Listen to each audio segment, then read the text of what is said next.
Jeremiah 50:33. Thus saith Yahweh of hosts, the children of Israel and the children of Judah were oppressed together, and all that took them captives held them fast. They refused to let them go. Call halal Yahweh Bahasham Yahweh Shai Bahasham Rakar Kodash. Double honors unto the apostles, double honors unto the elder bishops. Salutations to all my fellow laborers doing this work in truth and sincerity, risking their lives and their freedom to do so now more so than ever. To the scattered elect that are scattered around the four corners of the earth, that be like unto the speckled bird, the Israelite foreigners among the heathens that look like the heathens. And to the Akwath that are listening and learning, to you, I say Shalom. This is your brother Malcolm from the branch of the Great Millstone here in Chicago, coming at you another lesson in truth. And I'm profiling the video that was put up by the brother Cudi Mero and Northern Kingdom brother. And, you know, he puts up really interesting content, good information. And he doesn't really go into the scriptures, you know, but that's not his thing. I mean, he knows that we're the Israelites. I've even heard him say the name of the Lord, so I know he knows it. All right. But, you know, his videos are monetized, and he opens up with Hawa. You know, he doesn't often say the whole name of Yahweh. But, you know, that's neither here nor there. You know, I don't think the brother's wicked or anything like that. You know, and he's constantly trying to, you know, educate the body, the Israelites, I would say. But I don't think he understands that there's an elect of Israel. Not all Israel is Israel. All right. And 2/3 of our people are going to get cut off and die. You know, they'll get the blessings and be brought back in to the body after they get that death by pain, and that's scriptural. All right, but like I said, but he does bring out a lot of history. I've learned some things from him myself, you know, and then he's actually, and then some of the history he's brought out has filled in the gaps of things that I already knew. So I often go back and forth, you know, using some of his information. But this video was pretty interesting because this is a debate that, you know, that because you got some Jakes that understand that the Northern Kingdom are our people, and you got some people that want to deny the Northern Kingdom and say that the you know, the natives were only were Negro. What you got to understand is that the so-called Negro and the so-called Native American were one and the same. All right, different tribes, same people. And I'm also going to profile the book here, The Indian Slave Trade, The Rise of the English Empire by Alain Gallet. All right. And this is a really good book. So we're going to talk about that a little bit too. Getting back to this, I'm going to play a portion of his video and then add some scriptural commentary to it. And then add a little bit of history of that I know of my own that coincides with what he said. So without any further ado, Brother Cudi Mero.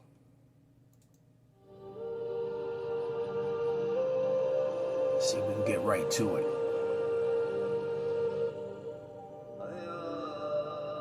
La vida, mi gente.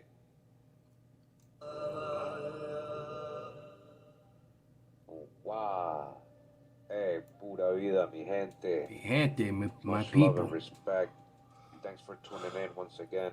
Really appreciate that. Today we're gonna just quickly read something. We got a lot of new people, guys, and we're trying to track a lot of the younger audience and people who like quick videos. So we want to show these little excerpts and these. It's another thing that this brother needs to embrace. He said people who like quick videos. What he got one thing you learn about our people don't really have a long attention span. They don't. So you have to really get to the meat of things. Because it's rare that you know, there's certain of us who will watch a video in its entirety. Sometimes a video is long. I'll watch it in parts. You know, I'll watch 10, 15 minutes here, you know, half hour here, 20 minutes here until I complete it. But a lot of our people don't have that patience, you know. The truth is not for everybody. But if you can basically draw someone's attention, you know, I once heard, I had a woman that I'm no longer with, but she actually probably one of the most profound things she ever said, which was actually made sense.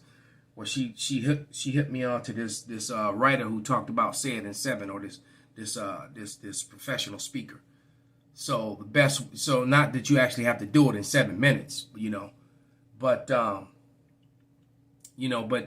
faster you can get to the point, get the attention, spark the attention, and then get right to the meat of it. That's the best way to do things. Just saying.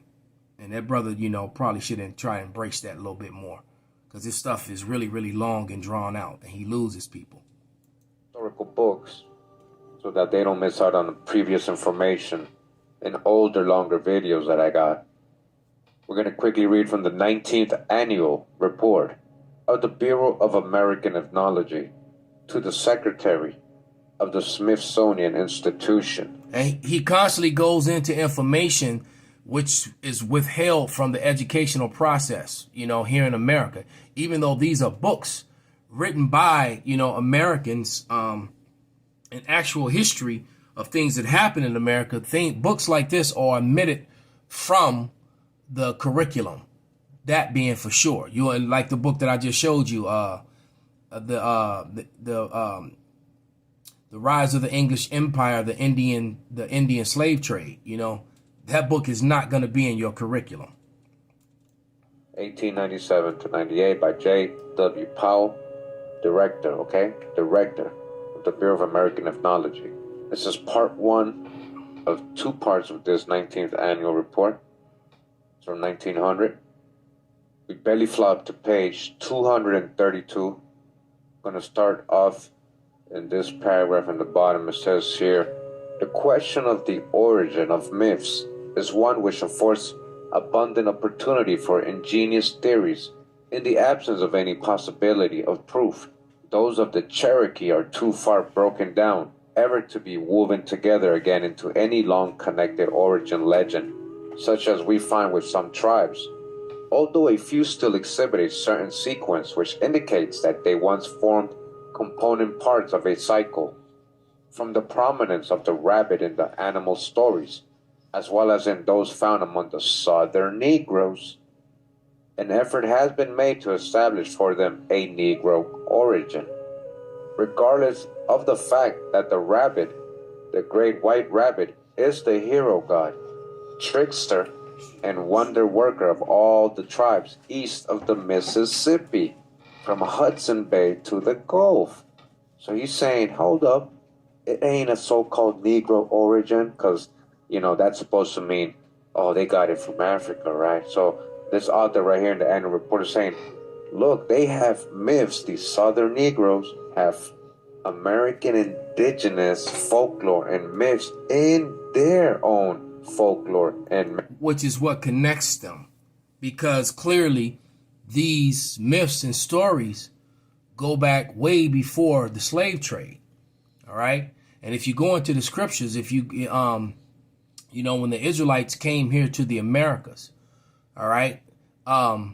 If you go to, I think it's Kings, First Kings is either first or, as a matter of fact, let me just go check. I know it's in the book of Kings about Hiram. All right. When you learn about Hiram, Hiram was a Hamite that worked for Solomon, and he would take a trip where every 3 years, it was First Kings, all right, and he would take this trip where he would go with his name. Matter of fact, it's First Kings 10 and 22. For the king had a sea navy of Tarshish with the navy of Hiram. Once in 3 years came the navy of Tarshish, bringing gold and silver and ivory and apes and peacocks. Peacocks meaning turkeys. Turkeys are indigenous to the Americas. So, and you also have to take into consideration that the African Hamites and the Israelites were often mistaken for one another by the other nations. All right, because they both were dark in complexion, and they both had woolly hair. Although the Israelites were much more golden in color, and the Hamites' darkness is almost like dirty looking, or sometimes even purple looking. All right. where the Israelites were much more browner in complexion and had much more red in their skin, making them ruddy brown, that brownish red. And they also had that gold, that golden color to them. They shined. All right. Where Hamites they don't shine at all. They kind of drab with their dark complexions. All right. And for the most part. So you have to remember the Israelites came to be among the Hamites while they were in Egypt. So with all that being said, some of the folklore and stories that will be told by the Negroes once they made it to the shores of America from off the west coast of Africa, where they were refugees from Jerusalem, they're not Africans. They live separate from the Africans. West Africa on old maps is referred to as Negro land. I do believe that Cootie Merrill's pointed that out in his videos as well. And these people from Negro land were the same genome type as the people who were here in the Americas already, pertaining to 2nd Ezra, the 13th chapter, around the 40th verse. All right, because the Israelites knew the way to America because of the Hiram's travels. And, and to think that it wasn't in some cases, some Israelites that came on those trips with Hiram would, to think that wasn't happening would actually be foolish. This is how they knew the way to come over here. And then Cristobal Colon, a.k.a. Christopher Columbus, used the writing of Ezra and Hebrew interpreters when he came to America, which is how you know that the fabrication of history about him looking for India was a lie. That's just to cover up. Remember, the crafty council, their whole job was to hide who we were, all right, and create the separation between the Negro, all right, and the native when they're being one and the same, okay. And even in 1681 in Virginia, when they made up self-proclaimed themselves white and put it into law, into paperwork, well, in 1683 in Virginia, around that time, the Negro and the Native American were considered the same. All right, there are even images of that on Google, and they may have scrubbed them by now. I brought them out quite a few times, and I know that some of the elder bishops. I'm sure that I know that Elder Taj has brought it out many a time. All right, so let's let them continue. What a coincidence! In European folklore, also, the rabbit is regarded as something uncanny and half supernatural, and even in far-off Korea, he is the central figure in the animal myths. Just why this should be so is a question that may be left to the theorists to decide. Among the Algonquin tribes, the name Wabos, Wabos, seems to have been confounded with that of the Dawn Waban, so that the great white rabbit is really the incarnation of the eastern dawn that brings light and life and drives away the dark shadows which have held the world in chains. The animal itself seems to be regarded by the Indians as the fitting type of defenseless weakness, protected and made safe by constantly alert vigilance, and with a disposition, moreover, for turning up at unexpected moments.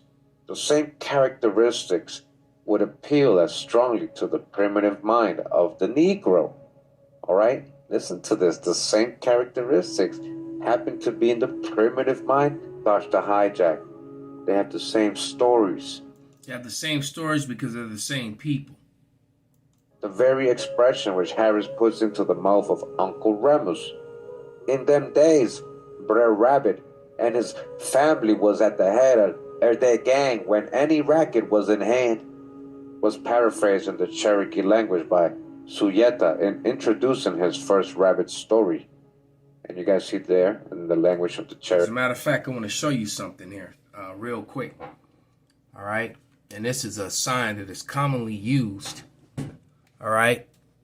It says to be sold. All right. The Negroes. And you see the images that they use.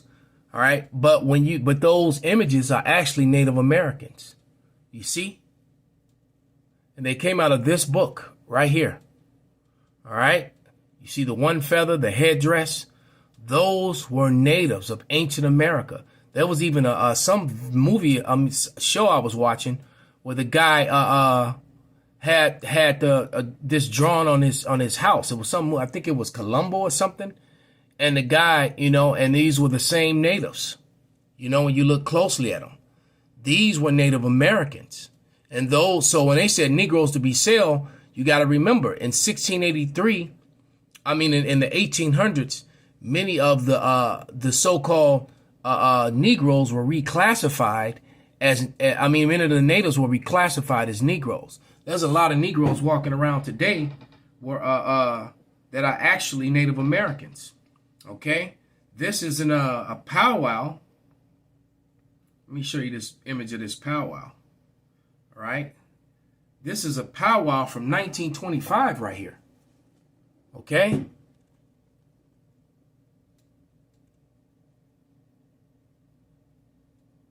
That's a powwow from 1925. Okay. And so Esau comes up fraudulently with these blood quadrants and all that thing. All right. And those are those Dawes Rolls Native Americans. Those are actually Edomites who signed that roll. And like when you watching Yellowstone and all these movies and they're showing you this casino money, the people on the reservations aren't really getting that money like that. All right. Because it's going to those people who are claiming their native ancestry through the Dawes Roll, through the blood quadrants and through their mothers. All right. And right here in this book with Alain Gallet, it even mentions how they changed what they did when they took the matter of fact, this is and then I'm gonna put Cootie Merrill back on, but this is page 46. All right, let's click over to the all right, because I'm holding the book, the physical book. All right, I'm reading for page 46 of the Indian slave trade, the bottom paragraph, and it reads, two oddities characterize this rationale. First, in law, children's status devolved from the father, not the mother. The change perpetrated enslavement by making status hereditary, a condition contrary to most African slave traditions. Not only Africans, but European and everybody else's traditions as well. All right? And biblically, the Israelites, and just like, you know, like the Jewish converts that stem back to Herodotus, I mean to the Herodians today that are in the land of Israel, they today claim their heritage through their mothers. And that's not biblical. When all through the Bible is telling you, you know, from father to son to father to son, you know, that he begot him and he begot him. Women, and women bear children.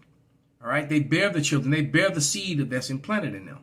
All right, so there's a lot of falsehoods and a lot of lies going on that are being perpetrated. Okay, so let's go back. See if we can get to the meat of things. All right, here we go. Okay. The rabbit was the leader of them all in mischief. All right, it's the same story. The expression struck the author so forcibly that the words were recorded as spoken. All right, so they're letting you know something here, guys, even though they're seeing it in a whole different way. But let's read it. Listen to this part right here, guys. In regard to the contact between the two races, by which such stories could be borrowed from one by the other.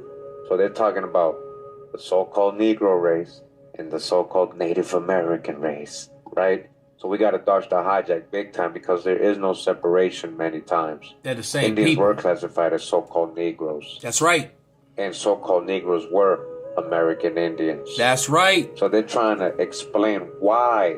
They're trying to explain why they would have all these so-called Native American myths and folklores in their own folklores, not understanding that that's their own oral history. Let's stop it right there. You can clearly see. All right. And these are Reubenites. This is my tribe right here that you're looking at. And colored, Indians, mulatto, all these names. And that's what they labeled my grandmother. They labeled her a mulatto. All right. When she was of actually of Shoshone descendancy. All right. Too. But either way, they're gonna let you know how Indians were being enslaved with so-called. This woman looks just like my grandmother and my aunts, my father's sisters. This woman right here. Negros, or another person of color.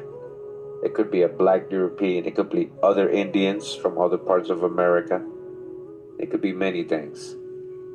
So it says here, it is not commonly known that in all the southern colonies, Indian slaves were bought and sold and kept in servitude and worked in the fields side by side with Negroes up to the time of the Revolution. That's right. So prior to the Revolutionary War, the Negroes and the natives, all right, were being enslaved together. Here's this also going back into the Indian slave trade. Let's put it up again. By the rise of the British Empire in the American South, on page 302.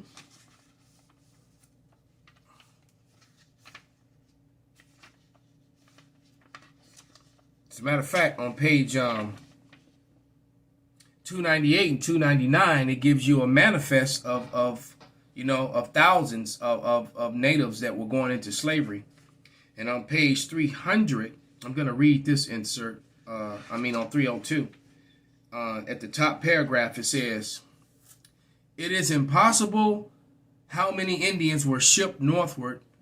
New York and Pennsylvania's extant shipping returns do not begin until 1713. And Maryland did not include imports." So you got, they didn't just like murder off all the natives that were living in Manhattan and all throughout New York and Connecticut and all that. A lot of them got shipped into slavery. All right. And as you can see on the cover of this book, Esau would pit tribe against tribe. He would align himself with one tribe, promising them the other tribe's land, etc., get them. And you can see they're all tawny. All right. Even though they were different shades, they weren't all the same exact tawny color. They were tawny and swarthy, just like it says in Ben Franklin's letter. Some of them were dark, because Jake has always come from light skin to dark skin. So there were chocolate natives as well. All right. So their numbers, they were killed off in wars, and the ones that survived, that survived those wars often were sold into slavery. And then Esau would turn on the ones that he just sided with. This is how they ended up getting all of America, okay? But it says, "It is impossible to determine how many Indians were shipped northward. New York and Pennsylvania's extant shipping returns do not begin until 1713, and Maryland did not include imports. We also run into the same problem of custom agents not reporting or reporting accurately the import of Indian slaves. For instance, in 1715, the Royal Anne arrived in New York with the shipment of Indians and black slaves. The number of blacks was recorded, but not the number of Indians." So you got to remember, this was to divide and conquer. All right. All this was done for divide and conquer, and then they were able to fabricate all these different things, all these lies about the black man, the white man, the yellow man, the red man, all these lies, man, that they made up, that they still use to this day. Okay? These people are liars in everything that they do. History, law, no science, whatever it is. Okay? Like this one says, "The Real Slavery," the other slavery, "The Real Slavery," Part 4, "The Uncovered Story of Indian Enslavement." So, and which lines up with scripture, with prophecy. Way up to 1776? Come on. Indian slaves being bought and sold, right? We already broke this down. Who were they really enslaving? Not to go back to the Spanish period when such things were the order of the day. All right. That was a very powerful image. Let's put that back up.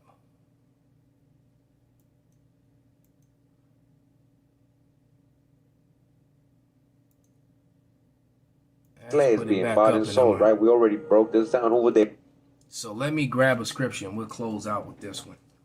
All right, because when this scripture was, when this prophecy was prophesied, all the tribes were together. So we all were put on ships, just as the prophecy promised. All right. This is Deuteronomy 28 and 68. And it reads, and And Yahweh shall bring thee into Egypt, meaning slavery, again with ships. By the way whereof I spake unto thee, thou shalt see it no more again. And there ye shall be sold unto your enemies for bondmen, slave men, and bondwomen, slave women. And no man shall buy you, no man shall redeem you or save you from this. You are going your brown, tawny, swarthy, light-skinned, dark-skinned ass into slavery. All right? And there was nothing we could do about it. So once again, by the headdresses, you can see, all right, that these were people that were going off with the feathered serpent. These were natives, all right? And you couldn't tell them from a Negro because they were the same, all right? And some of them were lighter complected with wavy or curly hair, but nevertheless, and then you also have to consider all the inbreeding and rape from the Edomites, all right? Which is why, you know, the tribes look different today. So with that, I'm going to give all praises, honor, and glory unto Yahweh, Bahasham, Yahweh Shai, Bahasham, Bakakwadash, Wa Abba, Kwam, Yasharala, Shalom.